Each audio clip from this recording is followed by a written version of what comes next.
اچھا جی، اب ایک فرق اور سمجھ لیں کہ بیوی میں اور لونڈی یا کنیز میں کیا فرق ہے. یہ فرق بھی میں آپ کو سمجھاتا جاؤں. بیوی تو ایک نکاح کے کنٹریکٹ کی صورت میں، جو نکاح کی ایک فارمیشن ہے پورا، کہ دونوں فیملیوں کی رضامندی سے، دونوں لڑکا اور لڑکی کی رضامندی سے ایجاب و قبول ہوتا ہے دو گواہوں کی موجودگی میں، اور اللہ کے ذکر اور نام کے ساتھ وہ ایک دوسرے کے نکاح میں آتے ہیں اور میاں بیوی کہلاتے ہیں اور پورے معاشرے کو اس کی خبر ہوتی ہے. یہ تو ایک نکاح کی عام فارمیشن ہے.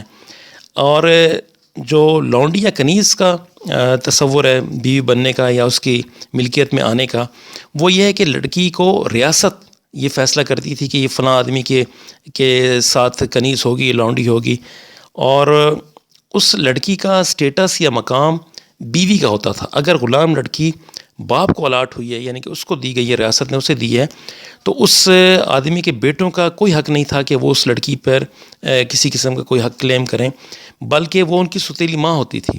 دوسرا فرق یہ تھا کہ جیسے ایک سے زیادہ بیویوں کے درمیان مساوات اور وقت کی تقسیم ہے، ویسی کنیز اور باندی یا لونڈی کے ساتھ نہیں تھی.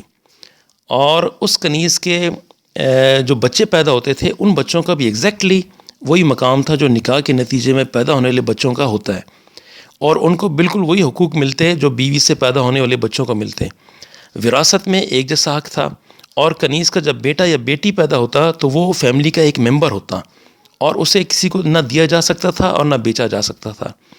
اور کنیز کے لیے مسلمان ہونا بھی ضروری نہیں تھا، کیونکہ یہ جنگیں کفار اور مسلمانوں کے درمیان لڑی جاتی تھیں، اس لیے اکثر غلام لڑکیاں غیر مسلم ہوتیں، اور ان کو کوئی زبردستی ان پہ نہیں کی جاتی تھی کہ وہ مسلمان ہو جائے. اور یہ اسلام کی خوبصورتی ہے کہ اسلام زبردستی کرنے کا قائل نہیں ہے، اسلام دل جیتنا چاہتا ہے.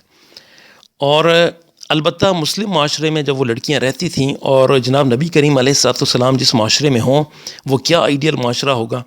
تو جب وہ انصاف دیکھتیں، دیانت دیکھتیں، صداقت دیکھتیں، کردار سازی دیکھتیں، اور مساوات دیکھتیں، اور لوگوں کا بیہیویئر دیکھتیں، اچھا برتاؤ دیکھتیں، تو وہ خود بخود اسلام کی طرف مائل ہو کے وہ اسلام قبول کر لیتی.